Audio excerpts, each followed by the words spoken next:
नमस्ते दोस्तों, हर हर महादेव। इससे आप समझ ही गए होंगे कि मैं आज किस चीज़ का वीडियो अपलोड करने वाली हूँ। जी हाँ, मेरे को अवसर मिला बनारस जाने का।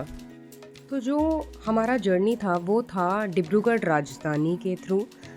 मैं और मेरी मदर ट्रैवल कर रहे थे, तो हमको लगा कि जो राजधानी है वो सबसे जल्दी भी पहुंचाएगा, और जो बाकी ट्रेन्स हैं जैसे वंदे भारत वो अवेलेबल नहीं था, क्योंकि ये कुंभ के बीच का समय था। थोड़ा एंडिंग वाला जो समय था फरवरी में, तब का टाइम था। तो ये था हमारा इंक्लूडेड खाना जो था वो आ चुका था। जो हमारा ट्रेन था, ओवरऑल जो हमारा जर्नी था वो काफ़ी डिलेड था, क्योंकि कुंभ के ड्यूरेशन में हम लोग गए थे। तो ये देखिए 7 बज चुके थे, हम अभी तक भी अपने डेस्टिनेशन में नहीं पहुंच पाए थे। तो मैं ये कहना चाहूँगी कि जब ऐसी जगहों में ट्रैवल कर रहे हो, तो अगर कुछ ज़रूरी ना हो और वर्क रिलेटेड ना हो तो अवॉइड करना बेटर है। तो जो हमारी ट्रेन है वो काफ़ी ज़्यादा डिलेड थी, तो हमको बनारस पहुंचते पहुंचते लेट नाइट हो गया था, या मिडनाइट भी बोल सकते हैं, क्योंकि हम 2 फीमेल्स ट्रैवल कर रहे थे। तो मेरे को थोड़ा सा कंसर्न था, बट आगे आगे देखते हैं कि हमारा ओवरऑल ये ट्रिप किस तरीके का था। तो गाइज़ इस तरीके से हम पहुंच चुके थे बनारस, लेकिन हो गया था काफ़ी ज़्यादा लेट। ट्रांसपोर्टेशन वगैरह मिलने में भी प्रॉब्लम हुई, लेकिन बनारस पहुंचने की जो खुशी थी ना, वो बेहद ज़्यादा मेरे को हमेशा रहती है। ये दूसरी बार है जो मैं बनारस जा रही थी, और इस बार मैंने सोचा था मैं प्रॉपर अच्छे से व्लॉग बनाऊंगी, और जो भी इस टाइम की प्रॉब्लम्स हुई वो मैं शोकेस करूंगी। देखिए ये बनारस के रेलवे स्टेशन के बाहर का नज़ारा था, कितनी ज़्यादा भीड़ थी। रात में हो गया था लेट, तो हम जाके सो गए थे, और सुबह फटाफट रेडी होके हम निकल चुके थे, ये सोच के कि श्री काशी विश्वनाथ जी के दर्शन हम कर पाएंगे। लेकिन आगे चल के देखते हैं कि हम एक्चुअली में उनके दर्शन इस समय पे कर पाए कि नहीं। देखिए ये था एकदम सुबह का समय। हमें एक हद तक तो, और एक स्ट्रेच तक तो लग रहा था कि भीड़ नहीं है, लेकिन जैसे जैसे आगे बढ़े इतनी ज़्यादा भीड़ मिली, और बहुत ही भारी मन के साथ मुझे बताना पड़ रहा है कि हम मंदिर के दर्शन, श्री काशी विश्वनाथ जी के दर्शन इस बार नहीं कर पाए हैं। लेकिन हमने सोचा कि हम एक बोट राइड ले लेते हैं, क्योंकि सुबह का समय था और बहुत ब्यूटीफुल सनराइज़ दिख रहा था। तो हमने सोचा कि बाहर से सारे घाटों का दर्शन ले लेते हैं। वहाँ से भी ये देखिए कितनी कितनी ज़्यादा भीड़ थी। हम वहाँ पे घाटों पे चल भी नहीं पा रहे थे, इतनी ज़्यादा भीड़ थी इस समय पे। बट हमने इतना ट्राई किया कि हम एटलीस्ट बोट राइड एंजॉय कर सकें, गंगा जी के जो दर्शन हैं वो अच्छे से कर सकें। और सबसे एक अच्छी बात हुई इन चीज़ में कि जो लास्ट वाला डोर था श्री काशी विश्वनाथ जी के मंदिर का, उनके दर्शन हो पाए बाहर से। तो हमने यहीं से अपने हाथ जोड़े और अपने दर्शन को पूरा मान लिया। तो इस समय क्योंकि मंदिर और मंदिर के आसपास की जगहों पे बहुत ज़्यादा भीड़ थी, तो हमने सोचा कि हम क्यों ना थोड़ा ऑफ वाली जो जगह है, सारनाथ जिसे कहते हैं, वहाँ घूम के आए। हमें लग रही थी भूख, तो हमने एक छोटा सा ढाबा ढूंढा और खाया, बहुत बेसिक सा खाना, दाल चावल सैलेड और रोटी, और हमें बहुत ज़्यादा अच्छा लगा। फिर हम सारनाथ का जो जर्नी होता है उसके लिए निकल पड़े लोकल गाइड अंकल के साथ। उन्होंने हमें यहाँ के जो मेन स्पॉट्स है वहाँ पे घुमाया, और यहाँ जो है भीड़ कंपैरेटिवली कम थी और बहुत पीसफुल लगा इस जगह पे आके। राजा अशोक सम्राट ने स्तूप को निर्माण किया। अच्छा। ये दीदी 1931 में बना हुआ है। अच्छा। और बुद्धा का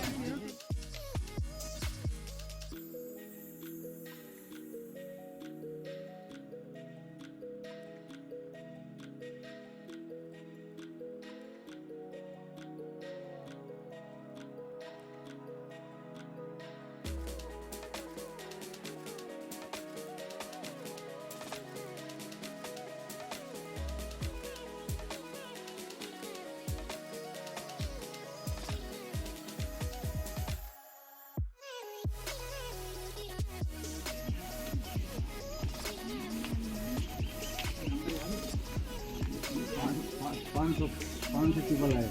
अच्छा। ये 3 दिन यहाँ रहेंगे। अच्छा। पूरा बुद्धा का पूजा करेंगे, मेडिटेशन करेंगे।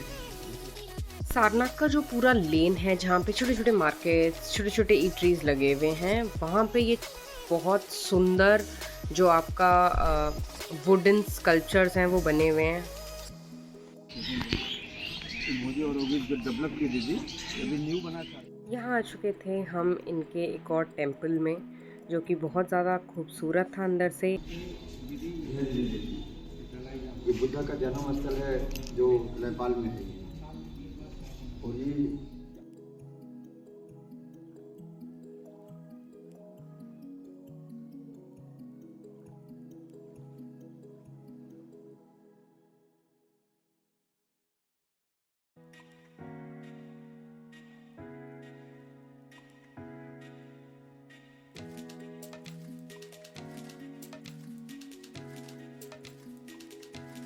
फिर हमने पिया फ्रेश मौसम्बी का जूस और हम वहाँ से निकल चुके थे और आ चुके थे अपने स्टे के पास। यहाँ पर मैंने देखा ये कोल में बनता हुआ कुल्हड़ चाय, जो कि बहुत ज़्यादा टेस्टी था। शाम में हमने सोचा क्योंकि हम फ्री हैं तो जो नमो घाट है जहाँ से शाम के आरती के लिए बोट राइड शुरू किया जाता है, वहाँ से बोट लेके 80 घाट जाया जाए गंगा आरती जी के लिए। बट अनफॉर्चुनेटली क्योंकि थोड़े समय पहले ही स्टैम्पीड का इशू हुआ था तो अभी के लिए गंगा आरती बंद कर रखी थी, लेकिन सिंगल पंडित जी यहाँ पे हर दिन आरती करते हैं और हम लकी थे कि हमको वो आरती मिली। बनारस आए और चाट ना खाएं ऐसा तो हो नहीं सकता। मुझ जैसा बहुत स्ट्रिक्ट डाइट में रहने वाला इंसान भी यहाँ आके तो चाट ट्राई ज़रूर करता है। फिर हम गए एक चाट भंडार और वहाँ से हमने लिया ये आलू टिक्की और टमाटर चाट, जो कि बहुत टेस्टी। वापस रूम में आके मैंने सोचा कि एक रूम टूर शूट किया जाए। होबो होम्स नाम की हम एक नई थोड़े ऑफ द मेन लोकेशन वाली जगह पे रुके थे। यहाँ का जो होटल रूम था वो बहुत ज़्यादा स्पेशियस था, बहुत ज़्यादा अच्छा था, क्लीन था और सर्विस वाइज और प्राइस वाइज बहुत ज़्यादा अच्छा था।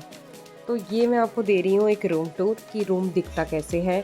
यहाँ पे कपड़े टांगने की जगह थी, जो वॉशरूम था वो बहुत ज़्यादा अच्छा था, क्लीन था, गर्म पानी की फैसिलिटी थी। ये हमारा बालकनी स्पेस था जहाँ से कि हमें मेन रोड का व्यू दिख रहा था। तो ओवरऑल जो ये लोकेशन था ये बहुत ज़्यादा अच्छा था। ये सारनाथ के पास था।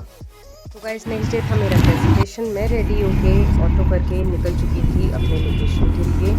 ये था मेरा कॉन्फ्रेंस ताज गैंगस में, जो कि बहुत अच्छे से ऑर्गेनाइज था। ये एक न्यूट्रिशन कॉन्फ्रेंस था और मैं अपना यहाँ पे अपना काम प्रेजेंट करने आई थी।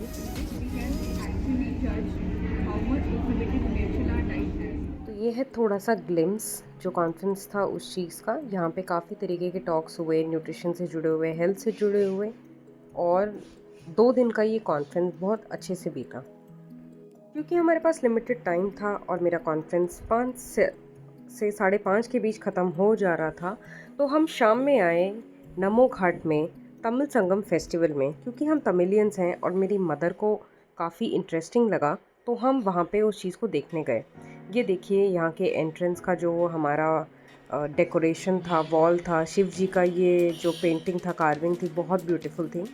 तो हम यहाँ पे जाके देखना चाह रहे थे कि इस वक्त यहाँ पे किस तरीके का क्या फेस्टिवल चल रहा है।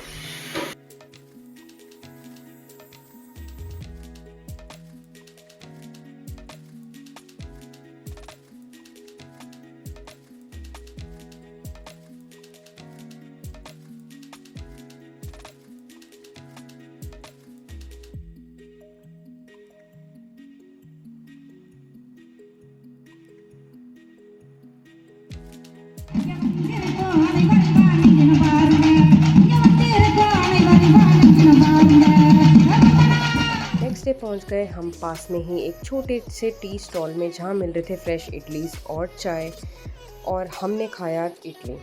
ढूंढेंगे बेस्ट डिशेस इन बनारस तो आपको दिखाएगा मलाइयो, चाट पकौड़ी, वड़ा पाव और डेफिनेटली कुल्हड़ चाय। तो कुछ इसी तरीके से हुआ हमारा बनारस, वाराणसी या काशी, जो भी आप कहना चाहें, उस पावन जगह का हमारा ये यात्रा। हम इस बार ज़्यादा दिन के लिए तो नहीं जा पाए, लेकिन 2 दिन में भी हमारा मन जो है वो बहुत शांत हुआ। बहुत ज़्यादा खुशी हुई कि यहाँ आने का मौका मिला और इस जगह पर आके हमेशा ही अच्छा लगता है।